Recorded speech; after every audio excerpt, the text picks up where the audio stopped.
So Ellen decides, well, I'm going to hang out here. It's kind of hot inside the hostel, so it's nice and cool outside, and so a bunch of people just hanging outside in the patio with, there's like 6 chairs or whatever, and then I decided, okay, I'm going to hang outside too, because I really wanted to chat with this girl. I found her very fascinating, and I really liked her. And so I started asking more questions, and I chatted with her all kinds of stuff, and she didn't leave. It was kind of nice, I guess. She was with this, I want to say, loser who was trying to get in her pants, and I just chatted her up, and I was very fascinated with her, and then I turned out to really like her because, I look for certain things in her personality and in the way she was brought up and her family, and I just liked her. And I was thinking, like, an hour into the conversation, I was thinking, like, I asked her, oh, so where are you guys going to go tomorrow? And so, oh yeah, we're going to go around, check out different places. And I was thinking, the next day we're going to ride all over Maui, and we're going to do the same thing, and I'm going to be done like at 5 o'clock, and then I'm never going to see her again, because she's going to be touring a different part of Maui, and she said she'll probably be back at 7, and I'm never going to see her again. And we leave early. We leave like at 6 a.m. because we're going to start the day early and get as much motorcycling as we can. So I thought, oh my gosh, I'm never ever going to see her again. And I hate it when this happens, where I really like somebody and we hit it off right, and I think and then I can never get in contact with them ever again. I always regret that. So I decide, okay, I'm gonna ask her for her information. And so I said, look, why don't you guys come to Oahu, come to Honolulu, that's my hometown, and I'll take you guys all over. I'll take you guys to see the sights, and I'm a local, this is my hometown, and I promise it'll be like, you guys will really like it and have a good time. And I have a car in Honolulu, and I'll take you guys all over. And I was okay with that, like her friend tagging along. And I kept telling her, and she said, no, I'm already on my last leg. I've traveled to like 8 different states or 10 different states, and I'm just about done. It's time for me to go home. I've been away from home for 6 weeks, 5 weeks, and plus I'm running out of money. And I told her, no, don't worry. I'll try and cover your meals, and you'll just have a good time. Just come on over.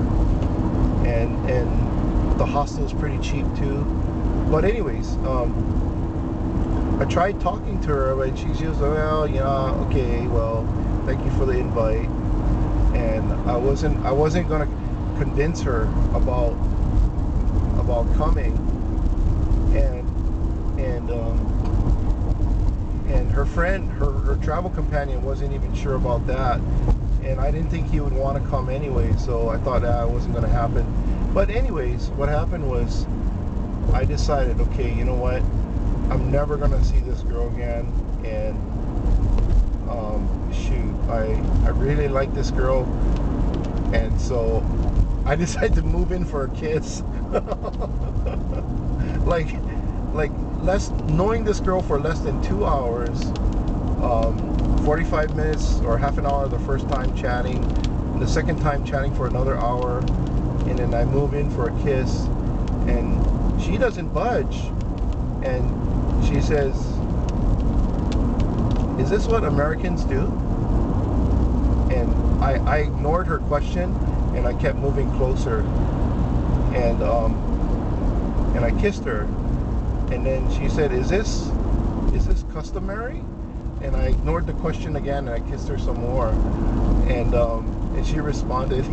And pretty soon we're just making out.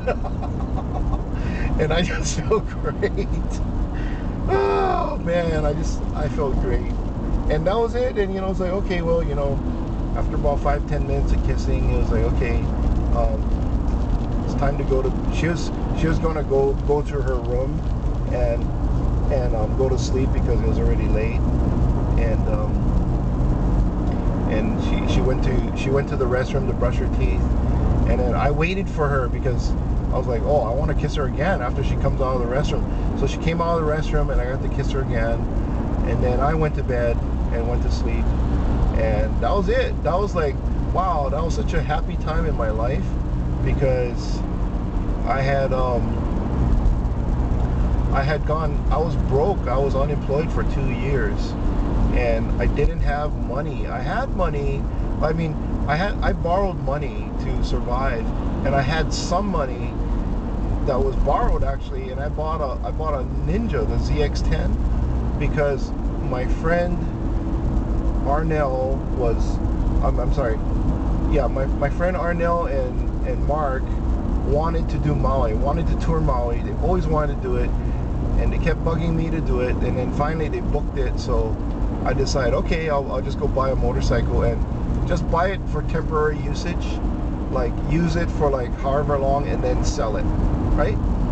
So that was the deal. And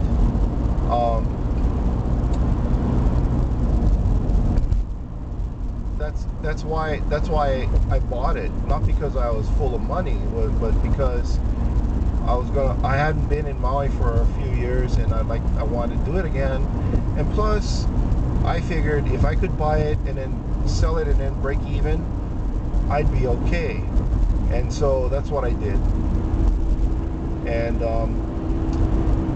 then I think she was in Maui for a little over a week. And what happened was she told me she was coming to Oahu, coming to Honolulu. What I did was I wrote her a letter. I said, I really like you, and I really cherish you, and I hope that you can come visit me in Honolulu. And I actually mailed it to her to the hostel, but she never got it because she moved to another location and she never got the letter. But what I did was, before I mailed it, I took a photograph of it and I sent it as an attachment to email. So she got the letter by email. She didn't get the actual letter, but she got a picture of the letter.